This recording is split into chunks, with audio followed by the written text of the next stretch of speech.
What's up, everybody? How you doing? Mike Watson, and we're back for another episode of Chat and Draw.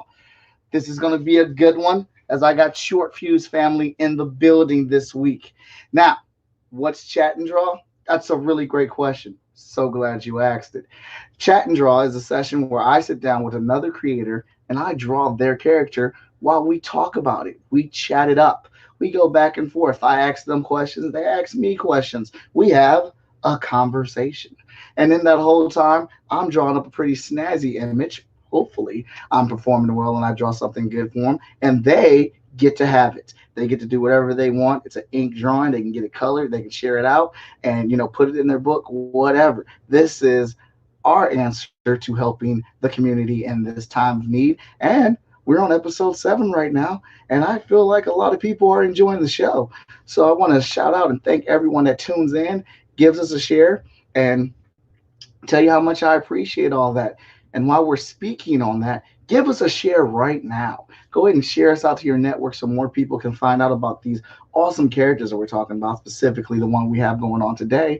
And because I need to get out there, spread the network, let them know about Mike Watson, Short Fuse, FSK, and our guest, Daniel Kalban, who's about to be coming up here in 1 second. Here comes a new challenger! Hey there. Hello, Daniel. How you doing? I'm good. We're just in the midst of Passover preparation since tonight's the first night. So if you hear the clanking, that's the kitchen. I understand.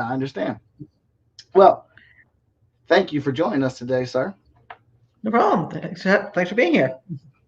Daniel, what book do you write? I write, and I believe I have a copy right over here. American Dreams. Look at that. He's got a physical copy of the book. And who publishes American Dreams, Daniel? American Dreams is published by Short Fuse Media under the Alignment imprint. So yeah. So if you look for it in the Short Fuse store, just look under Alignment. It's right there. It's alphabetical. It's number 1. And we have 2 issues of that. Oh, we got 2 issues. Issue 3 coming out soon. Well, I've seen 3, and 3's looking pretty good. That's the benefits of being publisher. Yeah. And heard you got a new editor-in-chief over there working with you. LaShawn. LaShawn Cole, what's up? And she's been really great. She's been really enthusiastic. She's loving. Every time I send her a page, she's like, yes. I actually sent her this Delta issue 4, and she was really excited for it. And that's issue 4 is going to be a really big 2-part season finale, so to speak. And that's part 1, that season finale. But I won't go into details for that either, because issue 3 is also the big, crescendo of the first, I would say, 3/5 of the first arc. All right, well, let's not get ahead of ourselves here. I want you right now to hit everybody with your elevator pitch. You're trying to get people online right now that are watching to buy American Dreams. How are you going to do that? Hit them with an elevator pitch right now. American Dreams is a superhero story set in 1900s New York City. So to get that backdrop, we have a young immigrant named Jake Gold, Jewish immigrant, who is working by day in a sweatshop. By night, he's fighting one of the many ethnic gangs that's fighting throughout New York at the time. And then he gets caught up in a Thomas Edison experiment, which goes horribly wrong. And because of that, he gains superpowers, and now he has to decide what to do with them. And he has to interact not only with, fictional characters such as his family, but he has to interact with characters such as Harry Houdini, Emma Goldman, Edison, J.P. Morgan, and our big series villain, who I'm not going to mention yet because I don't think everyone's read issue 2. And he has got to figure out what he's going to do with these powers and how he's going to use them to protect everyone's American dream. Everyone's American dream. All right. And everyone deserves the right to have the dream, for good or for ill. But yes, it's one of those greater good, protections thing. Yes. Ryan, yes, you can share this on your page as much as you want. Please do. I appreciate that, man. Thank you. Ryan's a very awesome owner of a great comic book shop called Comic Book Town, here in the Columbus, Ohio area. Nice. Where several Short Fuse titles are sold. So, yes. Yep. So yeah, it's American Dreams is basically combining a couple of my favorite things. Obviously, my city of New York, history, and superheroes. They kind of meshes them together into a really cool story.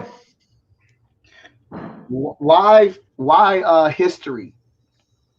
I've just been always fascinated with history, and also a lot of superhero comics in general don't seem to start in 1900. A lot of them seem to start in 1930 something, 1938, roughly the time of Action Comics #1. So I decided when I first had this idea pop into my head, and we'll probably get into that in a little bit. I decided let's move it even back further to 1900 Mm.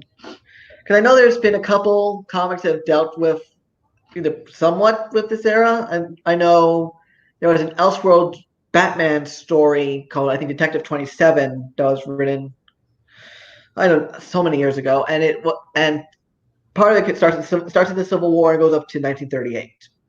Okay. So, but I'm starting in 1900 because that is a really interesting era. It's the Gilded Age as well as the start of what's called the Progressive Era. And it's also a lot of the things we're dealing right now in our country, a lot of the things were happening back then too. A lot of the same debates, a lot of the same issues. So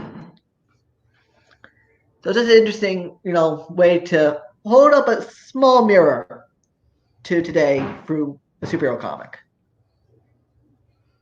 You're saying through a superhero comic. All right, all right, all right. Yeah. So I try not to be I don't try to, hammer you over the head, but I do like to point out these things are pretty much going on then as well as today. I think the most virulent I go is when we have Emma Goldman talk as she normally does, and given that she was a famous or some might say infamous anarchist, she has a lot to say on these matters.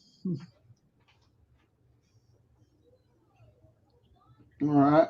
So what was the spark, Daniel? What was the spark that got this particular character started? And what's this character's name? Right, this is Liberty, also known as Jake Gold. As I said, Jewish immigrant from the Lower East Side of New York City from 1900. He's 19, 20 years old at the start of the series. It's a really weird thing was happening. I was listening to the cast album of Ragtime, which is a musical based off a novel, which is set in the same era. And I was listening to it. I was like, huh. I was like half asleep listening, and I was like, huh. Would be interesting if there was like a comic book or something set in that era. And then the light bulb went off in my head, and I basically turned off, put the music down lower, and I started writing the first draft. Was then called Modern Colossi, which was later changed to American Dreams. Mm-hmm. What was it originally called? Modern Colossi, after the name of the poem, The Modern Colossus by Emma Lazarus about the Statue of Liberty. Okay. What made you change that?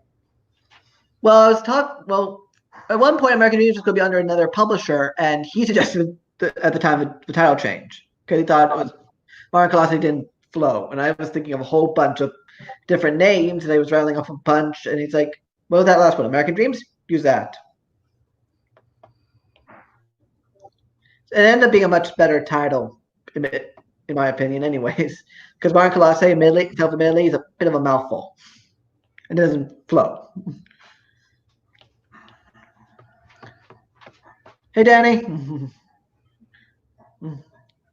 Danny J. Quick in the building. What's up, Danny? Good to see you. All right. Where did they go? But I decided to go with a Jewish immigrant because the main characters, there's some immigrant characters who are one of the tertiary. There's three main in the book Ragtime and the musical Ragtime, which is a influence on this. There are three main groups they look at: a rich white family, a black couple from Harlem, and a Jewish immigrant and his daughter on the Lower East Side. And I thought, okay, there's not many Jewish characters right now in comic books. I mean, there are, but there aren't as many big prominent ones. Mm-hmm. Like at Marvel, it's literally Kitty Pryde, Magneto, The Thing. DC, we don't even have the many Jewish characters at DC. It's Ragman. So when it comes up in my head, technically we could argue Batman's Jewish, but he doesn't practice because his mother canonically is Jewish. So I never knew that. So for Jewish law, he's Jewish, but I guess he's Episcopalian technically because he practices his dad's religion. It's weird. Um, but yeah, there's not as many Jewish prominent superheroes in comics. And also, we have to remember the creators of Superman were two Jewish kids from Cleveland. Yeah, they were. Now that I did know, because I'm from Cleveland. Yep. And they were the sons of immigrants. I think Schuster himself was technically an immigrant because his family immigrated to the United States from Canada at one point. So it just felt right. It had to be a Jewish immigrant story. Especially since, I'm descended from Jewish immigrants. On my mom's side, I'm second generation American. On my paternal side, I'm like third or fourth, depending on which branch of the family tree you go on. Mm-hmm. So I still have, immigrants in my fairly recent family history. I mean, one of my great grandfathers was like a typical Jewish immigrant success story. He immigrated here, worked hard, married the boss's daughter, and made a fortune. You say married the boss's daughter?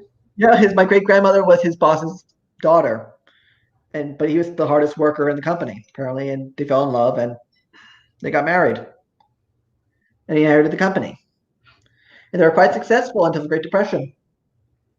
That's pretty nice. That's a good come up story right there. Yeah. In contrast, my grandfather's father had to be smuggled out of the Russian Empire because before World War One. My great grandfather had to be smuggled out of Russia because he got drafted into the Russian army. Mm-hmm.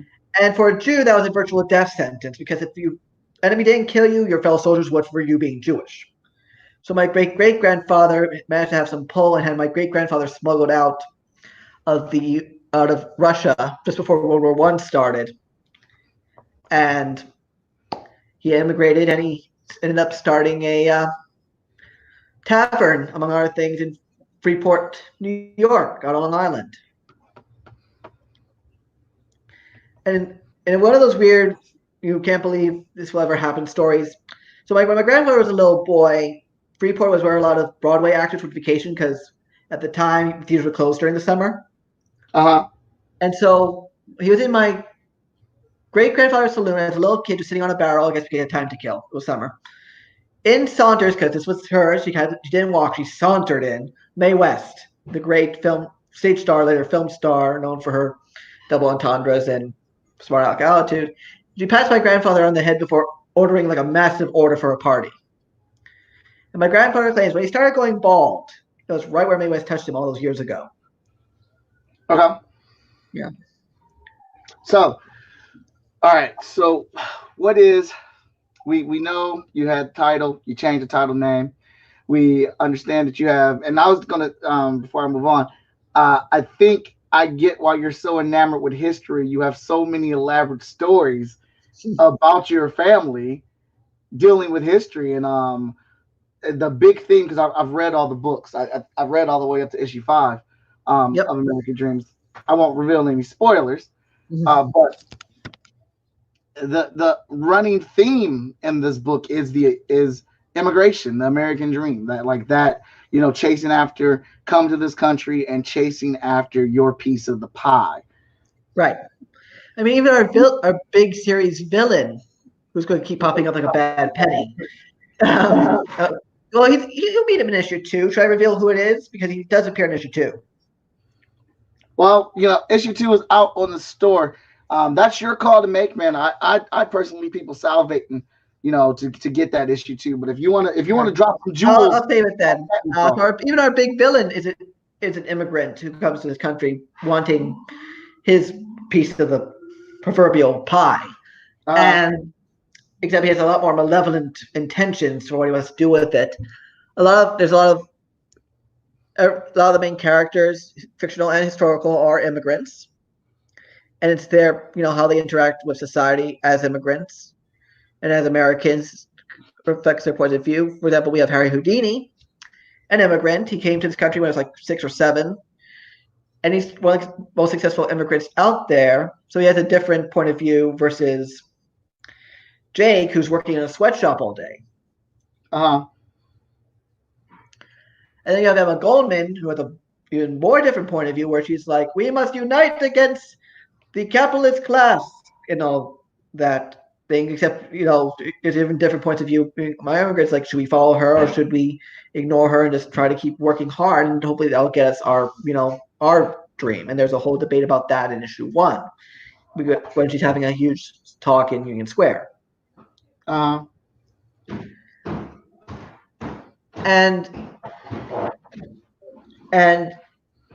it's immigrants are constantly being targeted in New York at this time because first of all, you have basic bigotry against all the new incoming immigrants, and even past immigrant generations like Irish Americans and German Jewish Americans looked really down on the new wave of Americans at the time, the Jews from Eastern Europe, the Italians, the Asians, and other groups were coming in.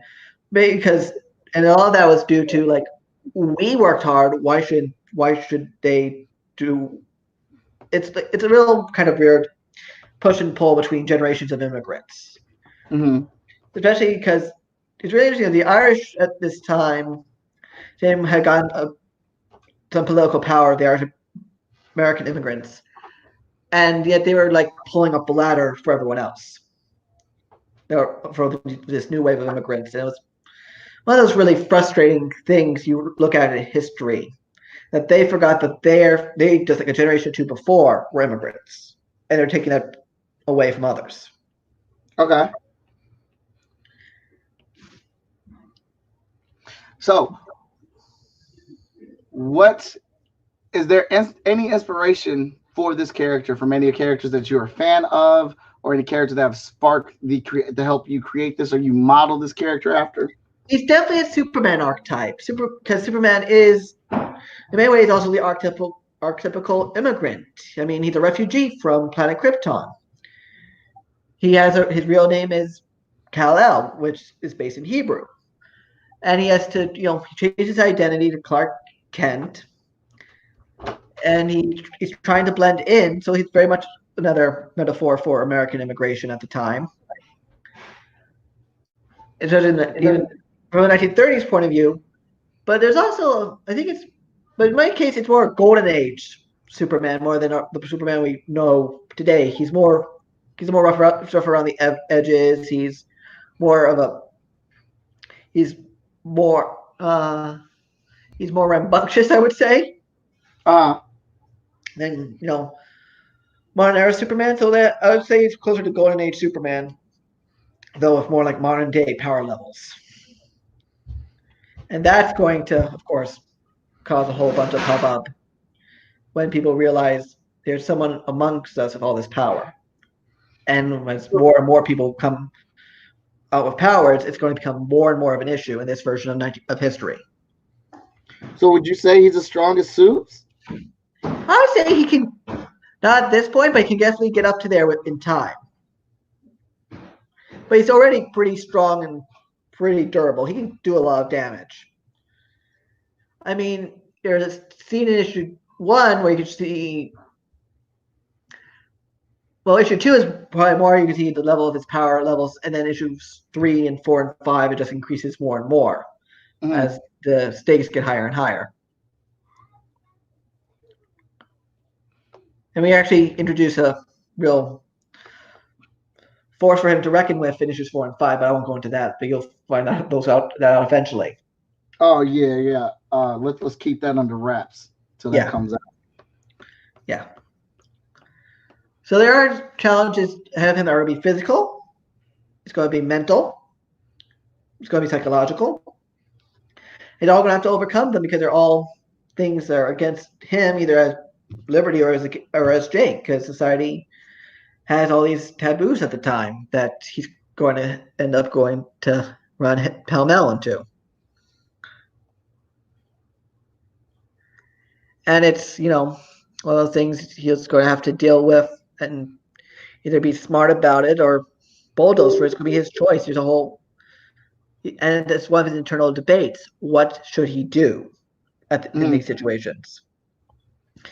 There's a great scene in issue 2, which is the start of these great internal debates. Well, what's his dream? What is he chasing for a dream, Daniel? He just wants a better life for him and his family. For him, his parents, his grandfather, his sister Becky, his brother Eli. Like even before he has powers, what he says at the start is, "I just want to put food on my family's table." Mm-hmm. But as he gets these powers, he's going to have to reconsider these notions and figure out what should I do with them, and like what's the best way to do them that will help the most people. Mm-hmm. So does he feel obligated to help other people, And yes, or is I it think a he does. desire? In the earliest version, I made him the original like the original concept of like the first draft was that he was going to try to get into showbiz and use his powers to do that a little more, you know, Spider-Man origin, take a little more selfish take. But as I was drafting and rewriting and writing issue 2, it's like he's going to be much more selfless. Mm-hmm.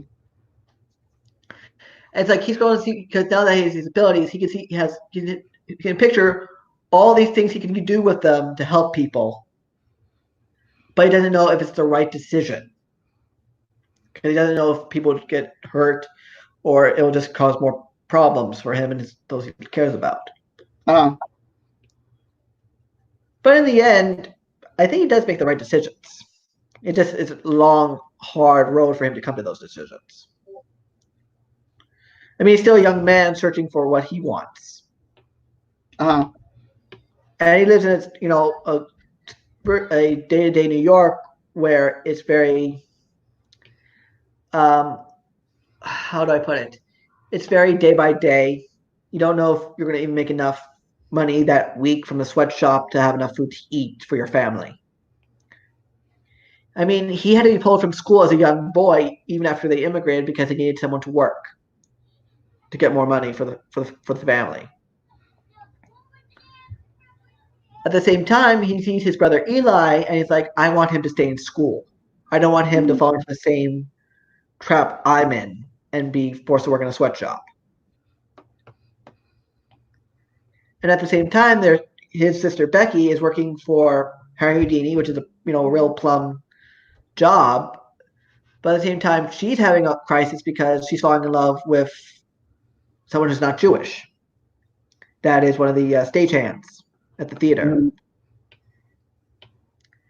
And she's worried because this is a day and age where intermarriage is not allowed at all. So she's really, really afraid of what will happen should her parents find out that she's been flirting with a non-Jew, a Gentile. And she's also afraid of what will find out when they find out she's not working in a ladies' shop like she claims she is, but she's working for a theater, making costumes.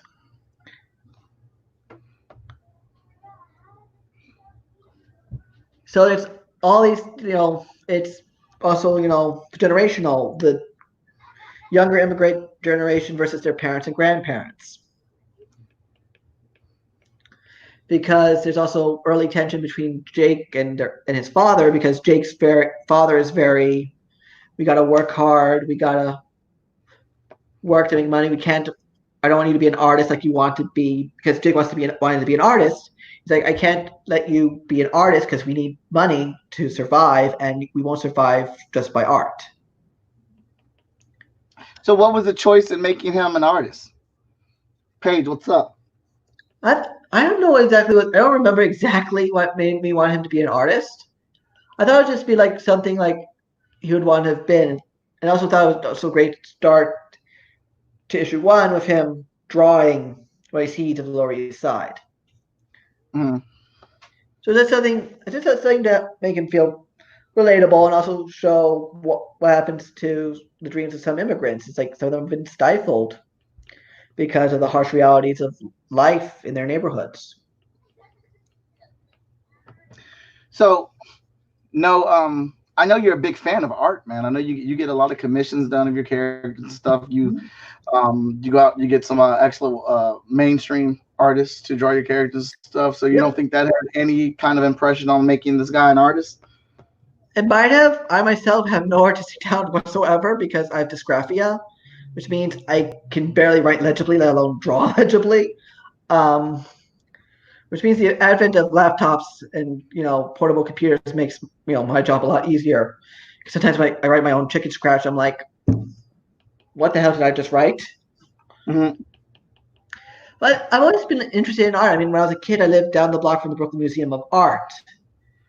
I was in a block of Eastern Parkway when I was a little kid in an apartment building, which you walked in one direction, you hit the main branch of the Brooklyn Public Library, which was basically where I went almost every single afternoon as a little kid just to pick up books or a video cassette tape or play a video game because until I was 7, we didn't even have a computer in the apartment. Uh-huh. And if you went in the other direction, you hit the Brooklyn Botanical Gardens, and then you hit the Brooklyn Museum with their massive ancient Egyptian collection, which I spent so much time in. Because when I was a kid, I wanted to be, among other things, an Egyptologist. What is that? It's an archaeologist specializing in ancient Egypt. Oh, okay. And then over the years, I realized two things which would make it really hard for me to be an Egyptologist. I have this love for ancient Egypt. One, I don't deal well with extreme temperatures. Okay. Number two, I have the same issue as Indiana Jones. I hate snakes. Egypt has a lot of snakes. A lot of poisonous snakes. So I'm like, nope, can't do this anymore. So then I was like, maybe I can be a film director. And in a way, I have become one with writing these scripts, comic book scripts, and working with artists to create these stories. Okay. So, film director. That's pretty cool. It's a nice segue. Who's your favorite villain? Favorite villain? Ooh. I have to break this down my franchise because that's really hard to choose because I could always say like Joker, which is too easy to answer, but I especially like Mark Hamill's Joker because it's kind of balance of really funny but also really sadistic and really crazy. But it's but Joker's, in the comics is a great character, especially when it's hi LaShawn, hi Paige. It's really Thanks, LaShawn. it's easy to say Joker, but I have to say which Joker because Silver Age Joker is funny, but he loses some of his teeth. And modern day Joker, still funny, but it gets a little too sadistic, a little too bloody. And Mark Hamill's Joker just seems to hit the balance right in the sweet spot of creepy and funny. If I want to go like Superman, I would say I have to go Lex Luthor because it's the perfect opposite of Superman. I like these kind of like polar opposites. Marvel villain wise, again, it depends on the character. I always like seeing them go against their biggest bad guys. Because always, in my opinion, it's always the most fun to read. Oh, well, sir, you're cheating. You got to give me your all-time favorite in WoW. All-time favorite. You can't go through the slew of galleries. You got to give me your one villain that does it for you. Give me a second. I have to think about this really hard. I have to go with Joker. I have to go, but specifically Mark Hamill's portrayal of Joker. The Bruce Timm Paul Dini Joker. Okay. Let's say it's the perfect balance of it. To make one second you'll be laughing, the second you'll be screaming in terror. And Mark Hamill's portrayal just hits the sweet spot, which I think sometimes they miss in the comics. Since I think they made it a little too sadistic. I mean, it's still enthralling to see what he's about to do, but he's lost a little something of the humor, and they made him. I think they made it a little too heavy into the sadistic side. But that being said, it's always a joyride to see what's going to happen next. I think one of my favorite Joker stories doesn't even involve Batman. It's Sleigh Ride, which was a detective issue by Paul Dini, where Robin is kidnapped by Joker, and they go on a freaking joyride around Gotham, and they save by one of my favorite tricks ever by Robin. He starts doing an argument over which Marx Brother movie he quoted, and Joker's like, "How dare you get this wrong?" And that's enough to get the distraction going. But that issue has the right menace of Joker and the right mirth of Joker, balance wise. And in many ways, it's how you have to balance your villain's portrayal. Yes, they can be menacing and nasty, but at the same time, you don't want to go way too much in one direction and make them too dark, or way too in the other direction and make them too camp. If that makes sense. So what was too dark? What was the situation where they went too far with Joker in the comics?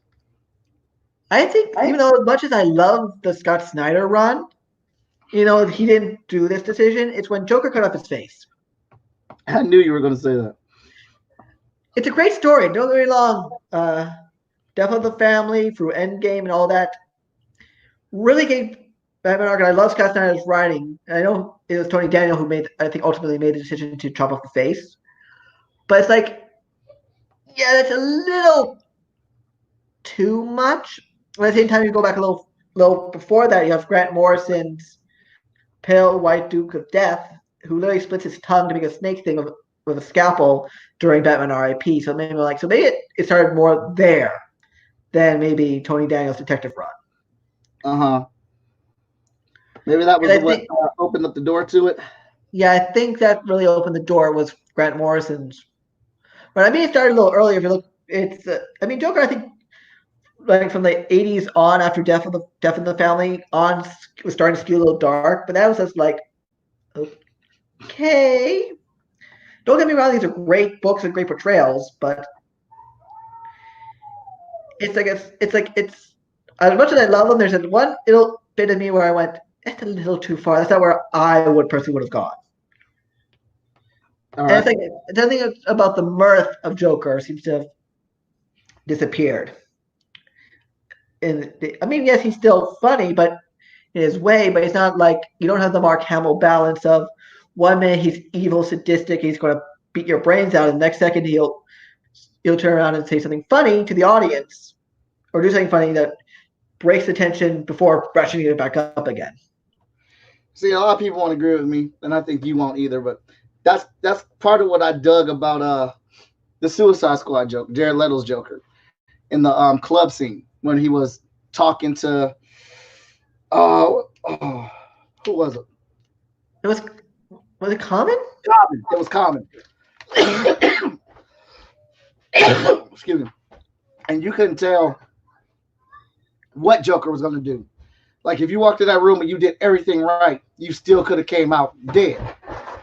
That, I think, is really in tune with what Joker is. I'm just not a big fan of the portrayal, but still in tune with what Joker would do. As much as I'll be honest, Suicide Squad, I like it. It's my least favorite DCEU film. I actually like Justice League more, and of course, we're like, "How are you like Justice League?" I'm like, it's like watching a Saturday morning version of the stuff I used to watch as a kid, just big and on screen and with all the big money and all the big firepower. I think that's what people seem to forget these days is just having fun with a movie versus looking for every single way to say my franchise rules. Don't my franchise rules and having this giant, big internecine comic book movie war, which just gives me migraines. Because I love DC, I love Marvel. I like both their movies. I think both have the plus and minus. I think DC has a little more work to do, but I think they don't get as much kudos as they should. Whereas Marvel is great, but sometimes it just people need to pull back a little because they don't have to end all be all. If that makes sense. Because when people are saying, "Oh, this movie should not have gone to the Oscar, should have gone to Endgame," I'm like, maybe not. Because yes, Endgame was a payoff of 10 years of interconnected film storytelling, a feat that was never done before. But that doesn't mean it was going to beat Parasite, which is a stronger film wise. Well, a lot of people had. A lot of geeks and fans had a lot of emotional investment in Endgame. It did a lot of good stuff as far as. Yeah, I did too. I actually cried at the end. So people, it was a lot of emotion in that one.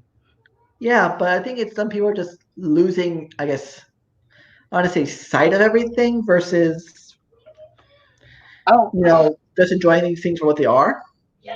I don't necessarily think it's people losing sight. I think people's fandoms are different.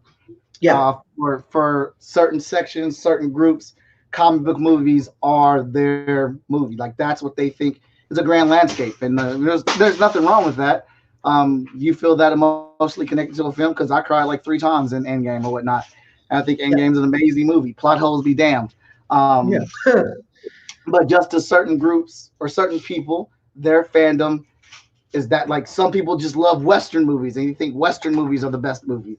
Other people love sci-fi movies so much they think sci-fi movies are the best type of movies. So it's a lot of preference. It's all opinion. It's all yeah, subjective. yeah. I But mean, I don't like to kind of get into that type of thing and just like I can see not everyone's perspective because I'm not going to say like I'm that variable or I have that much variety, but I can understand everyone's fandom and their love for their specific fandom. right. I agree, and I agree completely. It's like a one little iota, that one little group that goes in either side that goes over the hill. It's like, oh come on, I just want to watch my films and have a fun time. And Uh huh. anything most of us want to do, just watch a film and have a fun time. Yeah, I can admit the first time I watched Justice League, I had a fun time. Now, this coming from a person, I love Man of Steel. I don't care what anybody says. I love Man of Steel. I think Man of Steel is amazing. Um, but Man, Justice League does have its issues, but it's the closest it came to a Justice League animated movie, and that's what I Exactly, got. exactly. It's it's like getting together of old friends on a Saturday morning cartoon. And it's just like it's like yes, it might not be the best movie, but it's fun. And I think that's what people are forgetting is to have fun. And that's why I have a lot of fun writing the main series villain for this because you can be, it's like Joker, it can be very sadistic and 1 second, very charming the next, and then say something funny while literally blowing you up.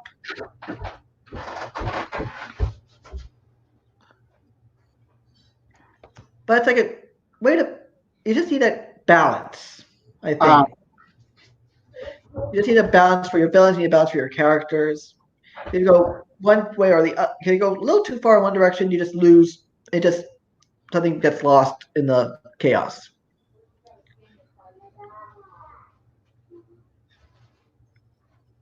I mean, one of my guilty pleasure films, for example, is Batman Forever. Yes, completely cheesy.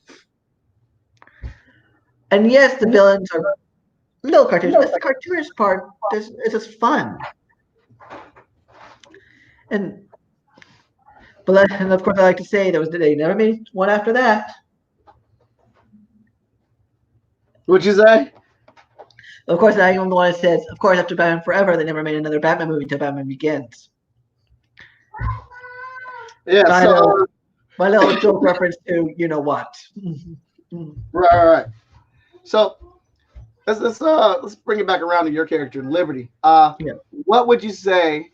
Probably at that time, um, would be his favorite thing to eat. Were movies a thing back then? Because if they were, There what was were the there were rudimentary movies. Edison had created or at least had a patent in the United States for a movie camera by that point, but they were really more novelties than anything else.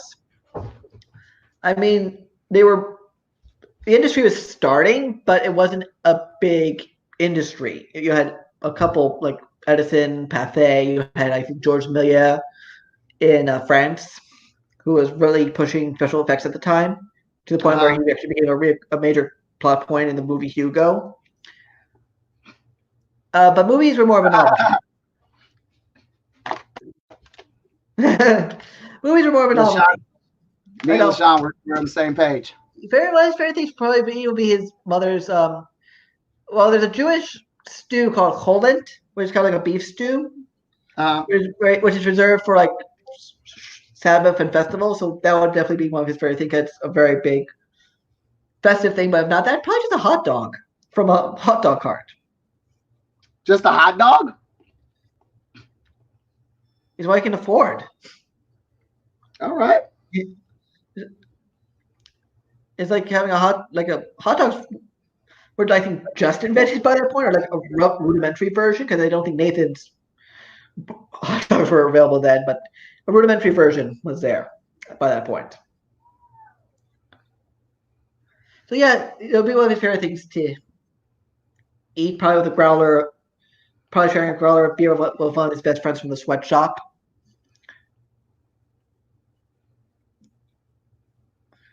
But when it comes down to it, he probably likes his mom's special beef stew. His mom's special beef stew. Yeah.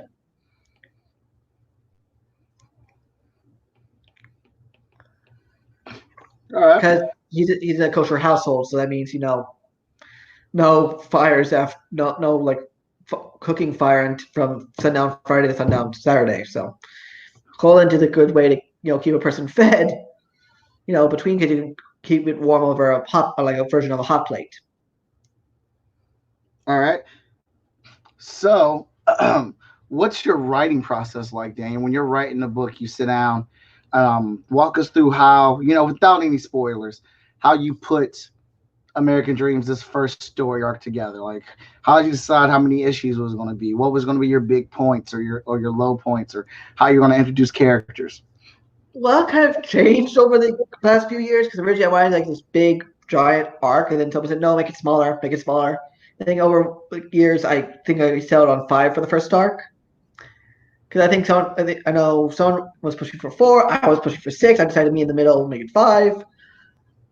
And I knew some of the points in my head. I didn't know the way to do it. So that let me write it out, not write it out, outline it like issue by issue, and see if that will direct me to what I need to do. And so it kind of evolved organically because some ideas I had to be thrown to the side because I had no space and time for it. Other ideas I said, okay, I'm gonna have to reserve this for like another storyline or an arc, and just concentrate on one little slice at a time. So eventually I had to start concentrating slice by slice. So arc 1's done, it's written. Arc 2, I've already kind of made notes and outlines for. I know what I want to do with it. Now I don't know what I want for arc 3 quite yet, but I know I have ideas for at least 2 big arcs already for further down the line. So you don't know what's going on with arc 3, but you know what you want to happen be after that? Yeah, because those 2 arcs involve, one is closer than you think, the other is much further out. But they're both dealing with 2 major events in American history, or at least New York history. So it's about how you get to that point now, huh? You have to get to that point, which means I still have to get through. Thankfully, one of the events happens fall of 1901, so I just have to get to fall of 1901 in the comic. So I was a lot closer than the other one, which is like 1904, 1905. So how about this? Because I kind of create stuff at weird times. Like I created this villain that's going to be a hot shot, like a background villain that'll slowly emerge while I was vacuuming, and I was thinking about this is really weird. I was thinking about, I wonder what the doctor who was over my mother's pregnancy, like that pulled me out of my mom, if he'd be proud of where I'm at right now. If he would think that I was doing everything I was meant to be as a comic book creator. And it sent me down this whole trail of turning that guy, the doctor that was giving my pulling me out of my mom during that pregnancy, turning this guy into some villain that I'm going to have later on in the Hot Shot books. Do you have little awkward moments or things like that where you create characters? Not necessarily the characters, but definitely their dialogue. Because I'll write it out. I'm like, ooh, no, have to change that. But it's like it's not really weird moments. It's like I might have like moments of inspiration where I'm like, oh God, I have to write this down right now, otherwise I'll forget it. Mm. So like I was literally like lying in bed, like after writing notes, I'm like trying to fall asleep at like 11 o'clock at night, and I'm like, idea. Now I'll turn on my phone. I'll get to the Google Doc. I start typing on my phone, the rough notes of the idea as detailed as I can in my half asleep stupor, and hopefully, and make sure it saves, and then try to fall back asleep. And inevitably, another idea pops back in, and I have to note that down, and it goes back and forth until I finally fall back asleep. So it's like that's like the awkward. It was like awkward timing to finally have like the big idea for it to finally in your head. So you use Google Docs too, huh? It's easier. I mean, it saves me some hard drive space. It also makes it easier for me just to drop a link into like if I need to send a link just for a quick look instead of just downloading same as hopefully it uploads. It's just easier to do. Yeah, I'm a fan of Google Docs, so I use them for everything. I like Sean's question though that you just posted. Who in my comic represents me? Uh huh. I don't think anyone quite represents me yet. I think aspects of me are in various versions or various characters in many ways. Houdini's my more dramatic side.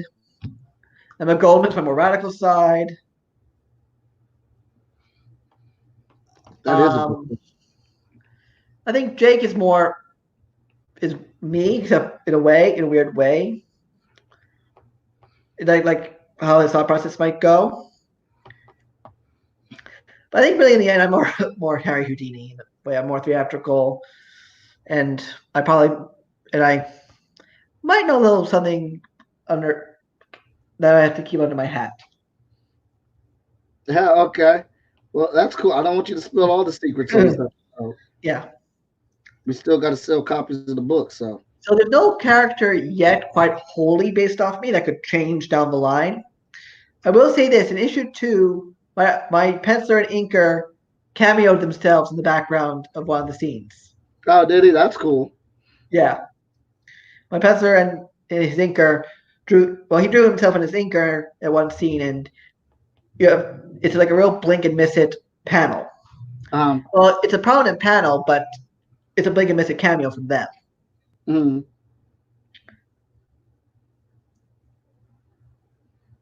I can definitely see that in you. But yeah, there's no character that's solely me yet. But I think there's parts of me in every one of my characters, including maybe even my villain, my big villain, and of course the the other historical villains as well. I think we all have aspects of ourselves that we don't like that often gets reflected in our villains.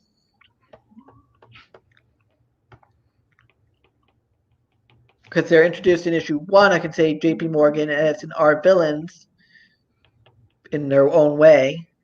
Morgan's, greed and, want for legacy gets too high. Edison is definitely, wanting posterity at any cost to the point of, doing really egotistical things to do it. And our villain is probably your worst human impulses given agency. Mm-hmm. And I will give a hint to who he is because his personal motto is "Do what thou wilt." I don't know if that helps me, but I'm cool. I would rather be surprised by reading it. Yeah. Or when I read the advanced copy before it gets published. So, Well, he's in issue 2. You do meet him at the end of issue 2. Oh, okay. All right. So you threw me off when you said main villain because I thought you said earlier you Well, said. he is the main villain for the series, but for the entire series, like from beginning until perpetuity. Okay. But he has been introduced already. He introduced himself at the very end of issue 2. Thank you, Kenneth D. Green. So should I, because he's already in the comic that's been published, should I say who he is then? No. Let's make them go buy that second issue. You can pick that up at shortfusemediagroup.com. Buy the physical copy and get the digital copy for free to hold you over while you're waiting for it to come. Thank you, LaShawn. Thanks, LaShawn. Yeah, it really is looking gorgeous, by the way. Thank you. I want I want them to look good. I want you guys to be able to use them. Yeah, but like it's really interesting what plans I have, like the long range plans I have. I mean, the short range arc two is going to be really interesting because that's going to deal with an internal conflict as well as external conflict. Okay. One of the ones down the line is going to be a real test, and it's based off a real inspired by a real American tragedy that happened in the autumn of 1901. And that arc is going to be entitled, those long range. So, the tentative title I have in my head is Something Just Broke. Uh Yes, sorry, huh. Sean. I'll try to keep it. Won't be too revealing.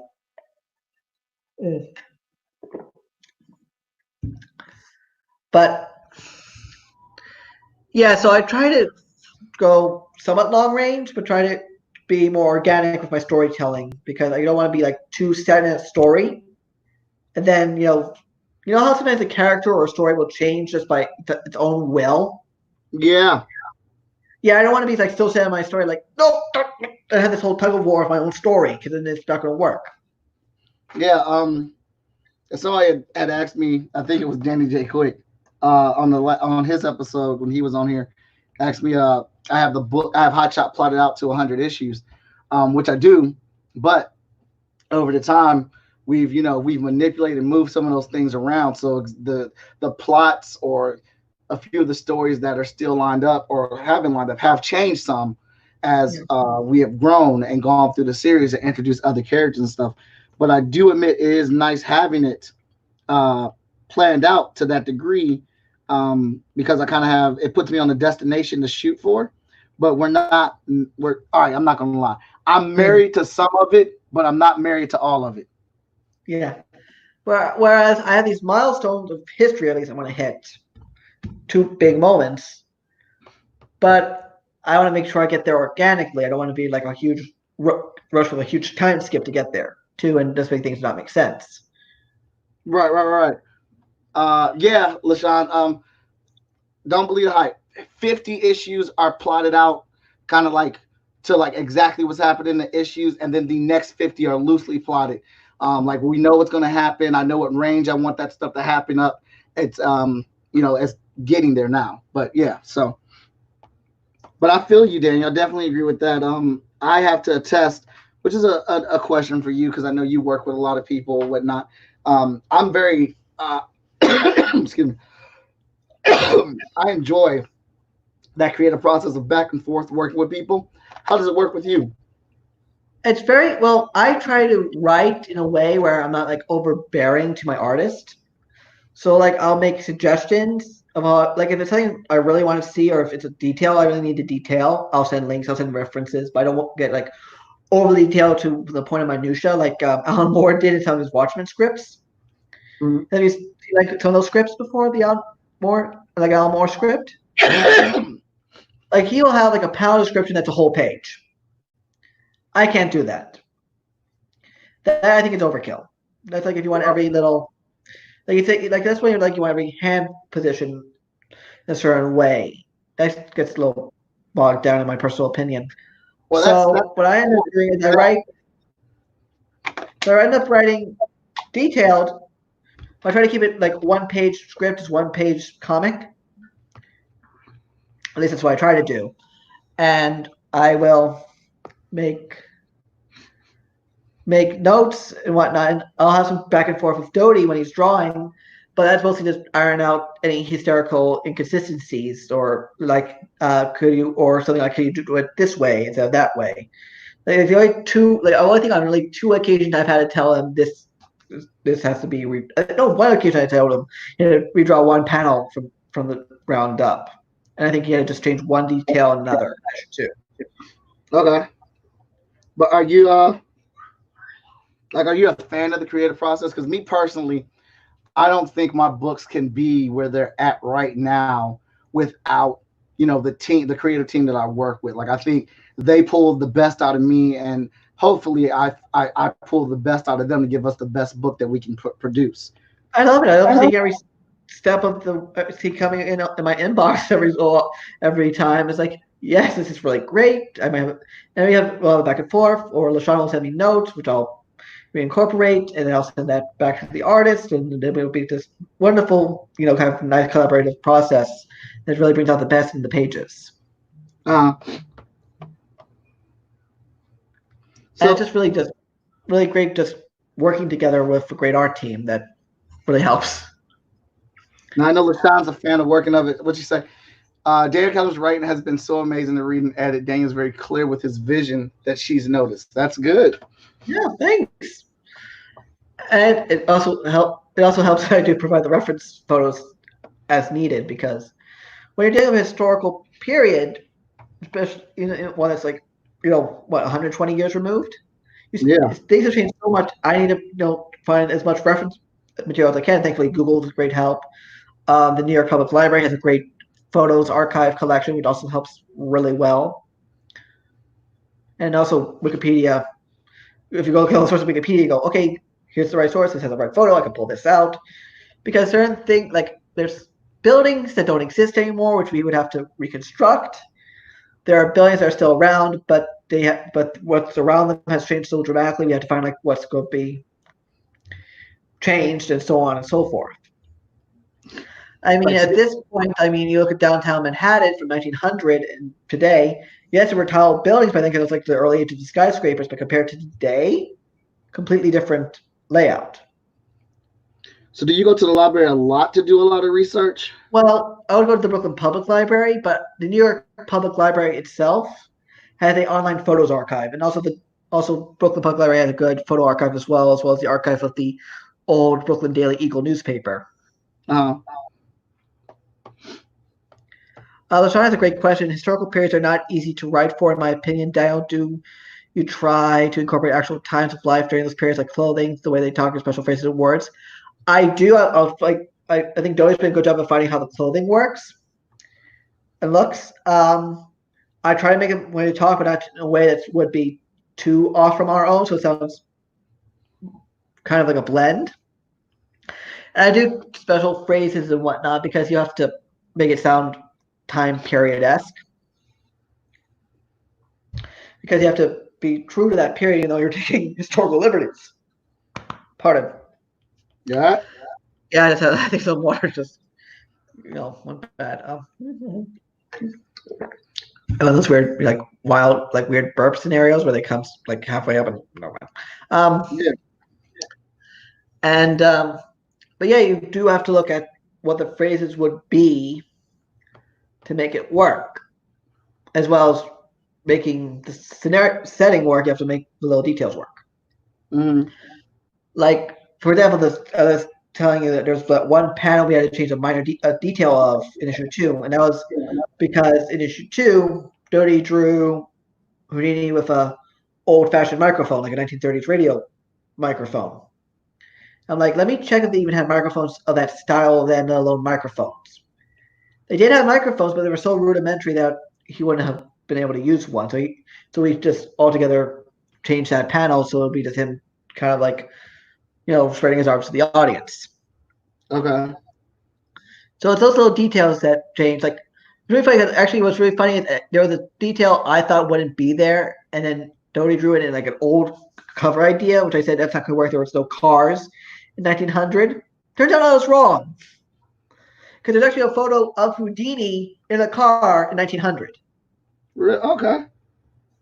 So I apologize to Doty when I said, okay, Doty, I have to apologize profusely because there were cars. There were rudimentary cars. They were literally what they would call horseless carriages. You basically had a carriage that was reworked to be a car. Okay. Whoa. Oh, that looks great. That looks really good. Do the relapse here. Mr. Kalban, make sure you tell everybody where they can find you. You can find me at Facebook as Daniel Kalban, and the Facebook page for American Dreams is American Dreams Comic. You can find me on Instagram as D Kalban. That's DKLBAN. And you can find me on Twitter as Daniel Kalban. Awesome. And I, as his publisher, will let you know you can find American Dreams #1 and #2 on the shortfusemediagroup.com website. Again, be sure to buy those physical copies because you get the digital copy for free. And the book is a fun ride. I enjoyed it very much, and I excited to see what Daniel does and how he closes out this first arc. I think partnering him with LaShawn is doing great for them, and we're going to get some really awesome material from that new alignment. Shout out to LaShawn, and congratulations on her being the editor-in-chief of that section as well. You can find me as Art of Mike Watson on Instagram, Facebook, and Twitter. And if you're looking to sign up for this, just go to the shortfusemediagroup.com website and go ahead and click the link to sign up for it, or you can message me as well. Hope you enjoyed it, Daniel. Hope this was a good one for you. Yep. Thank you for having me on. I will be emailing this back to you, so you can do whatever you want to with it, get it colored up or use it for promo material or whatnot. Yeah, this is another episode of Chat and Draw. Thank you for tuning in, everybody. Tomorrow, I will be joined by Paige Alfred, and we will be drawing Thrust, Torch Burner. My throat's getting a little razzled here or whatnot. But I'll be joined by Paige Alfred tomorrow. Thank you, everybody, for tuning in. This is another episode of Chat and Draw, being brought to you by Freestyle Comics and Short Fuse Media.